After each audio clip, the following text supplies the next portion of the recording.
Hey everyone, welcome back to Installation 00, and we have another episode of me answering your questions from Quora. Now, again, just to briefly recap if you're new to this kind of series, we have a Quora page called the 00 Hub where you can ask me any questions that you want and I will try to answer them in video format. It provides me and you the opportunity to interact with each other in a more visceral way, but also allows me to produce long-form content like this video, but also splice this long-form content up into short-form content that I can then post on YouTube Shorts or over on TikTok and help drive traffic back to the main channel. It's kind of a you scratch my back, I scratch yours kind of arrangement. So today I've selected 14 questions that were pitched over on Quora and I've answered them over there, but also produced this video to answer them in video format. Again, if you want to be involved in this and want to ask a question that will eventually get answered, I strongly recommend you pop across to the 00 Hub on Quora. The link is in the description down below. And now let's get on with answering these questions. What are some reasons why people may think that Master Chief from Halo is a bad character? It depends on what you mean by bad character. To those who don't understand the Master Chief character, it may appear to them, particularly in the earlier games, that Chief doesn't speak much, doesn't interact or emote very much, and isn't particularly relatable due to being constantly shrouded in Mjolnir-powered assault armor. However, this characterization of the Chief was purposefully chosen because having a blank slate character allows the player to superimpose their own personality onto the Chief, thus becoming the Master Chief themselves. Chief, in the early games, was conceptualized as an empty vessel for the player to inhabit. Onwards from this, Chief's character and personality are explored during the books in a much more comprehensive manner than in the games, and only really in the more recent games have we started seeing more of the Chief's personality and his humanity being explored. But for those more casual players who aren't as entrenched in the lore as some of us are and haven't read the books and such, the purposefully stoic, silent protagonist character of the Chief could be interpreted as being two-dimensional and thus a bad character development. On the flip side, if by the question you mean a bad character as in his behaviours and the things he's done in the lore, he could be interpreted as being a bad or evil character because he is the poster boy for the United Nations Space Command, the United Earth Government, and the Office of Naval Intelligence. All three are responsible for maintaining a vice-like grip on human colonies across space, while overtaxing them, consuming their natural resources, and refusing to let them have their independence. Chief has killed insurrectionists and rebels, and has been responsible for venting an asteroid space station, likely killing hundreds if not thousands of armed and unarmed people, rebels and innocents alike. He has killed, maimed, paralysed and injured his fellow soldiers during training missions because he was ordered to do so. Yes, he might be humanity's greatest warrior and hero of the Human Covenant War, who was instrumental in stopping humanity's extinction, but it doesn't change the aforementioned facts, nor does it lessen the severity and brutality of these actions. Chief is the poster boy for these organisations, meaning he is the face that so many people see as being the icon of oppression, and in some cases, indentured servitude of the outer colonies. He is the de facto leader of the Spartans, a class of super soldiers originally designed to crush the human rebellion against the UEG and UNSC in the outer colonies. Given the Spartans are 7 foot tall, half a metric ton super soldiers, able to see in pitch black nearly bench press a main battle tank, react so fast it appears instantaneous, and the ability to punch holes through people's skulls, this is a massively overpowered response to what is effectively a group of protesters with out-of-date weapons.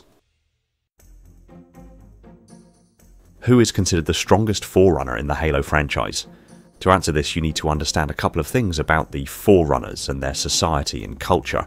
The Forerunners have a very rigid caste system as part of their society's deep-seated culture dating back millions of years. Their advanced technology has enabled the Forerunners to evolve and mutate their physical forms to best match the role they play in their society. On top of this, the Forerunners' society is acutely hierarchical, and even within the rigid caste system, There are numerous stages of mutation and various titles and ranks that an individual can achieve based heavily on their accomplishments, but also very reliant upon their ancestry. Their mutation, for example, isn't just a physical and mental augmentation, it is patterned on another, more evolved individual usually, but not always, within their caste system. If the young Forerunner, known as a Manipular, is fortuitous enough to already be from a family of prestige and notoriety, they already have an advantage in life. If the individual their mutations are patterned after is of equal or superior prestige and notoriety, this elevates the individual's profile exponentially as they grow older. And now, with that all in mind, to answer the question directly, the Didact is by far the strongest Forerunner. He is a member of the Warrior Servant Rate, the soldiers of the Forerunner Society. This already makes him very powerful. He comes from a long line of very powerful warriors and a very influential family, which gives him a powerful start in life.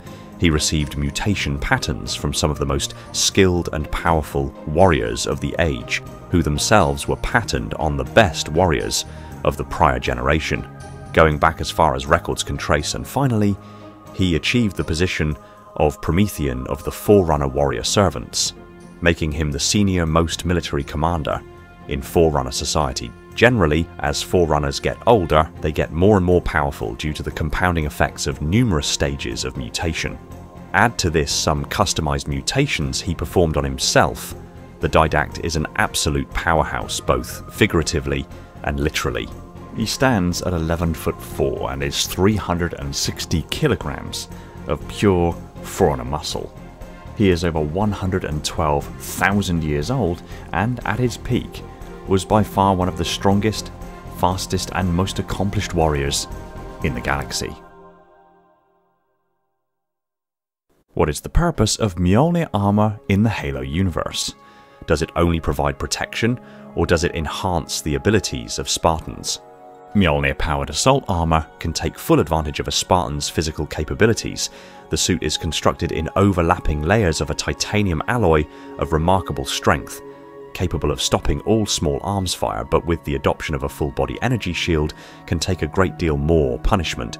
It is environmentally sealed and capable of extravehicular activity and operations in toxic atmospheres, utilizing a layer of polymerized lithium niobosine. It increases the Spartans' speed and strength flawlessly, increasing their already impressive strength by a factor of 5, and their speed is increased by utilizing the Spartan neural interface, allowing them to react in as little as 0.07 of a second. It is hardened against electromagnetic pulses and extremes of temperature and radiation, and uses filters capable of scrubbing toxins and bacteria from the local environment to 100% efficiency. So overall, Mjolnir is much more than just a suit of armor.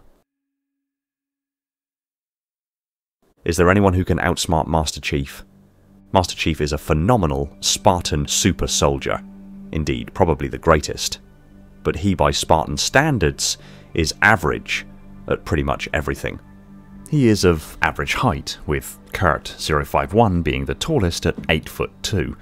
He is of average weight, with George 052 and Solomon 069 both being heavier. He is of average strength, with William 043 and George 052 both being stronger. He is of average speed, with Kelly 087 being significantly faster. He is an average marksman, with Linda 058 being the best, relatively closely followed by Fred 104. And ultimately he is also an average tactician and strategist, with Fred 104 and Kurt 051 both being better. By Spartan standards, if we're talking about tactically outsmarting Chief, he has been outsmarted by Fred 104 and Kurt 051 during their training. Spartan Blue Team, led by Master Chief, were outsmarted by attacking an insurrectionist base where the rebels used gravity plates to fool their armor into thinking it was in a high gravity environment, causing the armor to over-pressurize the hydrostatic gel layer, rendering them unconscious. When they came to, they found they were wearing neural inhibitor collars that effectively severed their connection to their armor, rendering them immobile. It was actually the actions of Kurt 051 that managed to liberate the Spartans from that circumstance. He is also of average intelligence. If we're talking about intelligence quota, even by normal human standards, there are tons of scientists and engineers in the Halo universe who are more intelligent than Master Chief. Dr. Catherine Halsey, creator of the Spartan program and Mjolnir armor, has an IQ of around 200, making her not only one of the most intelligent people in the Halo universe, but one of the most intelligent humans to have ever lived. What is the plot of Halo Combat Evolved? This is taken directly from Halopedia, an absolutely excellent resource for anyone who wants to learn more about the Halo universe. The link is at the bottom for anyone interested. Halo Combat Evolved begins with the UNSC Pillar of Autumn emerging out of slipspace after the fall of Reach, only to find a huge ring world in space.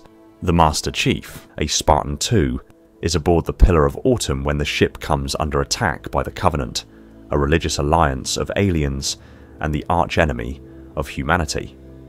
With the ship about to be overrun, Captain Jacob Keyes, the commander of the Autumn, orders the Master Chief to protect the ship's artificial intelligence, Cortana. She carries highly sensitive information about the United Nations Space Command, including the location of Earth, which would prove disastrous if captured by the Covenant. Master Chief evacuates the doomed ship to the surface of Halo in order to protect Cortana. With the UNSC Marines by his side, Cortana providing direction and his assault rifle ready and loaded, Master Chief sets out to uncover the mysteries of Halo and fight the Covenant. After meeting up with surviving UNSC forces under Staff Sergeant Avery Johnson, Master Chief participates in a mission to rescue Captain Keyes from the Covenant battlecruiser the Truth and Reconciliation. After rescuing the captain, Cortana learns that Halo appears to be a weapon that holds great religious significance to the Covenant. Realizing that the Covenant cannot be allowed to control Halo, Keyes dispatches Master Chief to secure Halo's control room, while he leaves with Johnson to secure a Covenant weapons cache. With the UNSC Marines as support, Master Chief leads an assault on the Silent Cartographer, a map room which holds information on every location on the ring, including the control room. Heading to the ring's control room, Cortana is inserted into the ring's computer system and learns that Halo was made by the Foreigners, an ancient alien race that the Covenant worship as gods. However, Cortana soon learns that there is something else on Halo, something that terrifies the Covenant. Frightened, she says that Master Chief has to stop Keyes from accessing the weapons cache before it is too late. Master Chief leaves for the last spot where Captain Keyes and Sergeant Johnson's squad are seen, an underground facility in a swamp. He finds evidence of a battle all over the facility and soon finds a recording of one Marine which details Keyes' squad encountering a new threat, the Flood. The Flood is a parasitic species which received their name due to the way it assimilates all resistance with overwhelming numbers. Free for the first time in 100,000 years, the Flood sweeps across Halo, devastating human and Covenant forces alike. The release of the Flood prompts 343 Guilty Spark, an eccentric AI monitor of the ring, to activate the Halo's defense systems. The AI instructs the Spartan II to activate Halo by obtaining the activation index from the installation's library. The Chief does so, battling hordes of Flood along the way, and returns to the control room, but before Halo's systems are initiated, Cortana intervenes and tells John the truth about the Foreigner structure and its purpose. Halo was designed to eliminate the Flood threat by starving the Flood of any life source large enough to sustain them. When fired, it would essentially wipe out all sentient life in the galaxy. Realizing the threat of Halo, Cortana instructs Master Chief to detonate the Autumn's fusion reactor. The detonation would result in the destruction of Halo, which was against 343 Guilty Spark's protocol. Before doing so, the two sabotaged 3 generators needed to power Halo, which buys them enough time to locate Captain Keyes, now succumb to the Flood and steal his neural implants to ultimately operate the Autumn.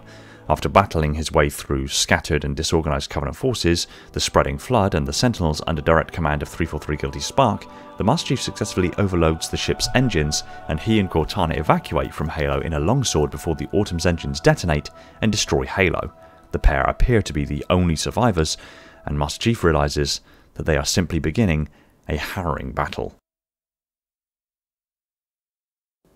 In the Halo universe, does the armor Spartans wear biofoam injectors enhance their healing factor? Biofoam is a local anesthetic, healing, sterilizing, antibacterial, antifungal, and antiviral clotting elastoprotein wound filler, and has become one of the most versatile and widely used medical administration products in the 26th century. Mjolnir armor from the Mark VI platform onwards had biofoam injectors built into the armor. Before this, while there were ports for biofoam canisters to be inserted, the armor didn't carry its own supply, but of the platforms that did, yes, the biofoam would aid in healing flesh wounds, burns, cuts, contusions, and non-life-threatening, penetrating injuries. In the case of more serious injuries, the biofoam would stabilize the wound and keep the Spartan alive and functional for a prolonged period, but would still eventually require medical and surgical intervention. That being said, the Spartans already have a significantly boosted healing factor as a part of their biological augmentations. For example, the Master Chief was shot in the thigh by a Banshee. The plasma melted through his thigh armor and burned away a significant portion of his quadricep. After boosting his armor assist ratio to 100%, Chief continued to operate at peak fighting capability, sprinting, kicking, and fighting as normal. A day later, he was checked over by a medic, and the wound to his thigh had healed to a similar degree to a normal human after 10 days of strict bed rest. In Halo, why do plasma projectiles move so slowly? Is this just a gameplay mechanic, or is it canon? The gameplay and the canon are two very different things. In the gameplay, you are generally playing as a Spartan super soldier. The Spartans receive many biological and surgical augmentations to enhance their physical capabilities. The one we're interested in is their nerve augmentation. They vary from class to class, but overall, the augmentation boosts a Spartan's reaction time to 300% of that of a normal human. During combat and times of stress when the adrenaline is flowing, Spartans' reaction times can dial up even further, causing them to experience a form of bullet time, where the world around them is moving slowly but fast at the same time. This is due to their reactions being so much faster, and they are processing information happening around them at an increased speed. This was dubbed Spartan time in the lore. It is widely accepted during gameplay that your character is experiencing Spartan time during combat situations, causing the appearance of projectiles and the like to appear to be moving slowly and fast at the same time. In the canon, as explored in the books, however, plasma weaponry has a similar, though not identical, muzzle velocity as conventional chemical weapons. How come the brutes weren't in Halo Combat Evolved? Two reasons. One, back when Halo CE was first made, the brutes hadn't been designed yet. As a character, they weren't introduced until Halo 2, released 3 years later. Two, from a lore perspective, the fleet of Covenant ships that arrived at the first Halo was led by Fleet Master Thel 'Vadamee, who would go on to become the Arbiter. His fleet was made up of an overwhelming majority of elites, jackals, grunts, and hunters, so there weren't many brutes in the fleet to start with. On top of this, the elites, who were a member of the Covenant's council and the head of the Covenant military, did not like or trust the brutes at all. Brutes were thought of at this point in the Covenant as being too destructive, reckless, and dishonourable to be allowed to set foot on the Halo, a structure that the Covenant species revered as being a construct of their gods. Why is Master Chief getting his iconic Mark 6 armor back in the Halo Infinite video game? Unlike a few other answers here that appear to chastise you for not knowing the lore expanded in the books and such, I'm simply going to answer with the facts. The armor Master Chief is wearing in Halo Infinite is a Mark 6 variant of the Gen 3 platform of Mjolnir Powered Assault armor. The Mark 6's aesthetic has somewhat become the icon of the Master Chief, and for good reason, so cladding him in the most up-to-date version of the armor maintains his iconic silhouette but gives him the most cutting-edge gear. This is a simple upgrade from the Gen 2 platform he wore in Halo 5 and the heavily modified Gen 1 platform he wore in Halo 4. But more of a real answer is this. Halo Infinite was a real make-or-break kind of deal for 343 Industries. So they returned to Halo's roots and did all they could to try to win fans over. This meant, amongst many other things, somewhat abandoning the art direction they had been pushing since Halo 4 and returning to the more classic aesthetic established in the earlier Bungie games. Are there still any ODSTs around in the Halo universe, or were they all killed? They are most definitely still around. The issue is that the stories being told recently don't really focus on them or even showcase them in a small way, which is a massive disappointment as ODSTs are most definitely a fan favourite. Add to this the Spartan 4 program, which has effectively allowed fully grown consenting adults to be augmented and become Spartans.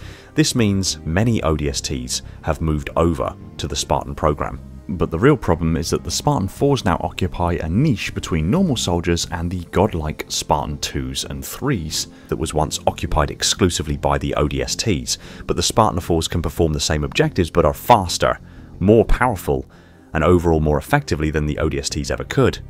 There is still a place for ODSTs in the Halo universe plot. There is still a niche that the ODSTs can occupy, but the aforementioned circumstances are massively limiting the ODST's exposure in the current narrative of the Halo universe. Can the Spartans perform surgery on each other in the field? There's no real need to do so. Spartans have an augmentation allowing them to heal significantly faster and better than a normal human being. Somewhere between 10 and 20 times faster, in fact. On top of this, their armour contains automatic biofoam injectors and medical systems that can stabilise wounds, stave off infections, and aid the clotting and healing process of even very serious injuries. And finally, Spartans are just ridiculously resilient and able to persevere through pain and discomfort that would drive a normal person insane. Can the Flood swim? Yes, the actual combat forms of the Flood do not require oxygen like a normal living creature does. Additionally, the Flood infection is capable of overtaking aquatic life as well as terrestrial life. And beyond this, even Flood infection forms, spores and specialized variants of infectopods can and do live entirely submerged in water. When push comes to shove, there is nowhere you can go that the Flood can't follow you. Why does Halo not have alert carry, lowering a weapon, mapped to a button? Mainly because Halo doesn't have many times during the campaigns that would necessitate lowering a weapon. Spartans are deployed to the most harsh combat zones in the galaxy. Not many opportunities are present to allow them to stand at ease, so to speak.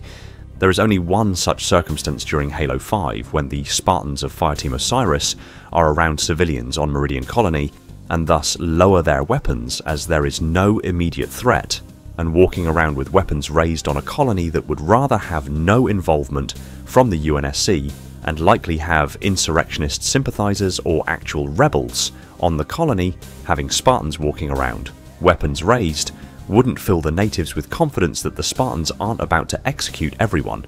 And since Fireteam Osiris were on the colony looking for information on the whereabouts of Master Chief, and Blue Team, being anything other than passive in their aggression levels would have resulted in them not receiving any help or leads.